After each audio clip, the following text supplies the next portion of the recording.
Neuralink, controlling computers with thought.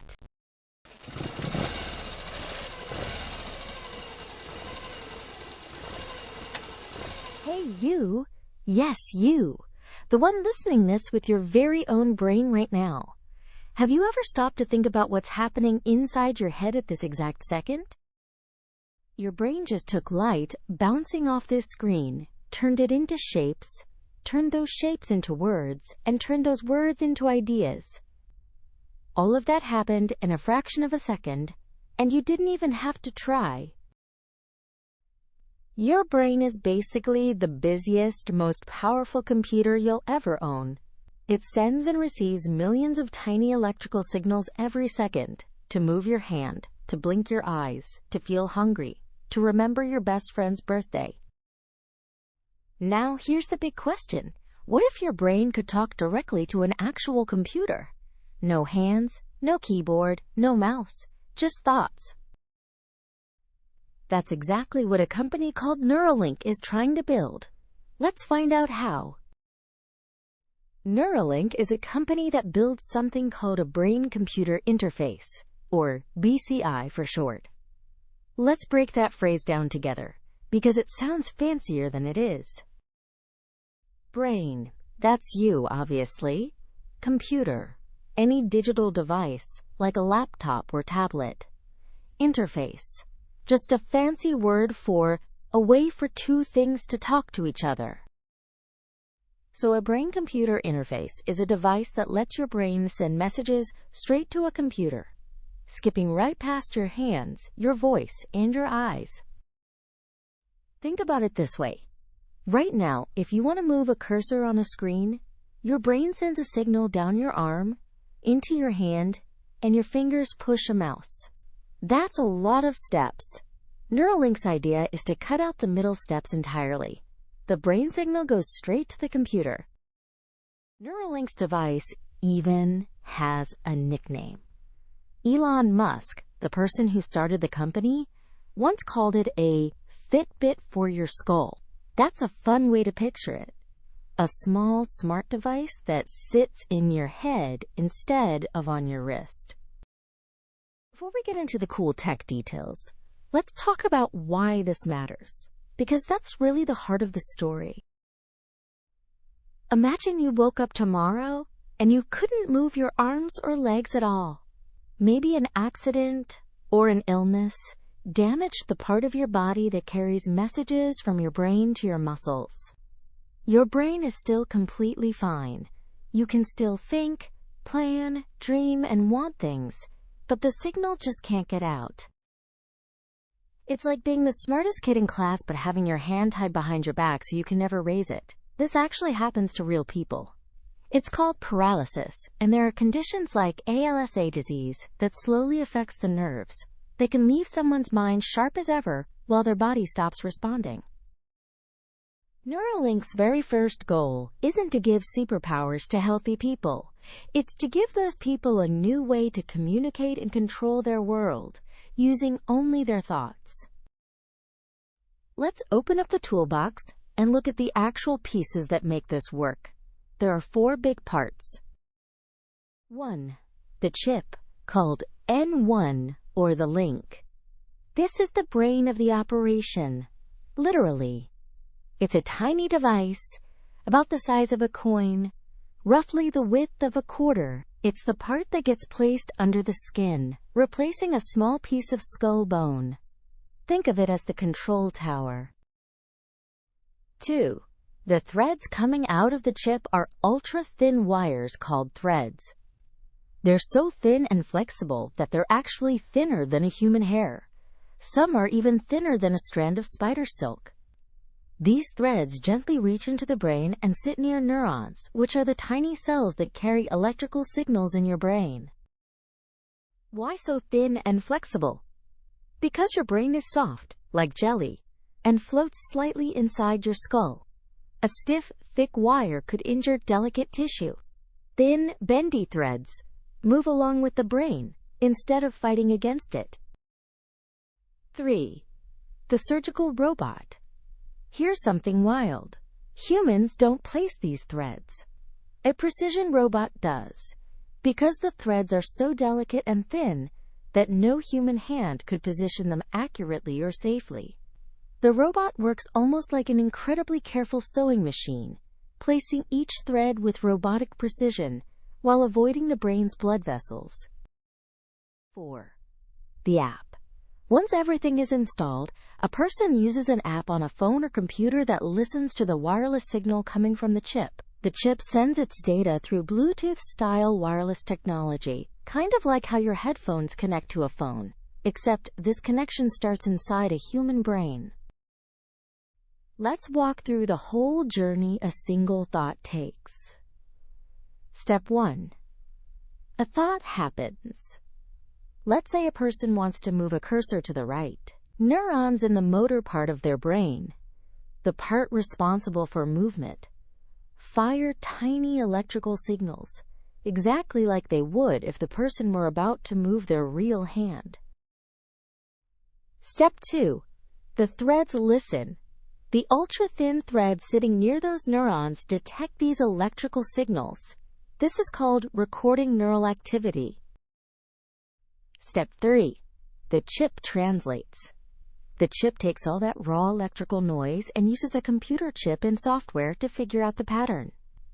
Different patterns mean different intentions. Move left, move right, click, type a letter. Step 4. The signal is sent wirelessly. The chip beams this translated information out to a nearby computer or phone without any cables at all. Step 5. The computer responds. The receiving device turns that pattern into an action, moving a cursor, typing a word, or even controlling a robotic arm. All of this can happen in a fraction of a second, similar to how fast your brain normally sends a signal to your hand. This isn't just a cool idea on paper. Real people have tried it. Some participants in these early trials have been able to move a computer cursor using only their thoughts, play video games and chess by thinking their moves, browse the internet, type messages, and even post on social media, letter by letter, thought by thought. Control a robotic arm to pick up or move objects. Begin experimenting with restoring speech for people who have lost the ability to talk. For someone who hasn't been able to move their arms in years, being able to click a mouse using thought alone is enormous. It's not science fiction anymore. It's happening in real hospitals with real volunteers. There's also a second project inside Neuralink, sometimes called Blind Sight, that explores something even more ambitious, sending visual information directly into the part of the brain that processes sight to help people who are completely blind perceive some form of vision. This is much earlier and far more experimental than the movement control work, but it shows how far the company hopes this technology could eventually reach. Let's compare the old way of helping people with paralysis to this new approach, side by side. Traditional solution number 1. Eye tracking boards. Some people who can't move their body use a board with letters, and a camera tracks where their eyes look to spell out words. Pros: no surgery needed, safe, already widely used. Limits: slow. Spelling one sentence can take a long time. Traditional solution number 2. Sip and puff switches. A person blows or sucks air through a straw-like device to send simple signals, like yes or no, or to move a wheelchair. Pros: simple and reliable. Limits: very limited number of commands. You can't have a full conversation this way. Traditional solution number 3. External head or chin controls. Some wheelchairs use small movements of the head or chin to steer. Pros: works without surgery. Limits: only useful for people who still have some head or neck movement. The Neuralink approach. Pros: because it reads signals straight from the brain, it doesn't need any remaining muscle movement at all, not even the eyes or chin. It can potentially allow faster typing, smoother cursor control, an even richer, more natural interaction. Limits. It requires actual brain surgery to implant, which comes with real medical risks like infection. It's brand new technology, so scientists are still learning how long the devices last. It is also currently only available through medical research trials. So here's the honest, balanced picture. Traditional tools are simpler, safer, and already proven, but they're limited in how much they can do. Neuralink aims to do much more, but it asks for something serious in return, a surgery, and it's still being carefully tested. Not yet, and that's an important detail. As of now, Neuralink is only being tested through official medical research trials, with a small but growing number of participants. It is not a product you can buy at a store, and there's no version for healthy people who just want extra abilities. The company has said it hopes to eventually make the surgery faster and more automated, and to manufacture many more devices. So, should we be excited or careful? Great question, and the honest answer is both. Reasons to be excited. This technology could give people who have lost movement or speech a real meaningful way to reconnect with the world. Reasons to be thoughtful. Brain surgery is serious and carries real risks, and scientists don't yet know everything about how a device like this behaves inside a brain over many years. There are also big questions worth thinking about, like, who gets to see the data from your brain? Being a smart thinker about new technology doesn't mean being scared of it. It means asking good questions and understanding both the amazing possibilities and the real challenges. Let's zoom back out for a second. Your brain is already an incredible machine, sending millions of signals every moment without you ever noticing. Neuralink's big idea is to build a tiny bridge, a chip, some impossibly thin threads, a careful robot, and some software that lets those signals reach a computer directly. For people who've lost the ability to move or speak, that bridge could mean getting a piece of their independence back. For scientists, it's a whole new frontier of understanding how the brain actually works.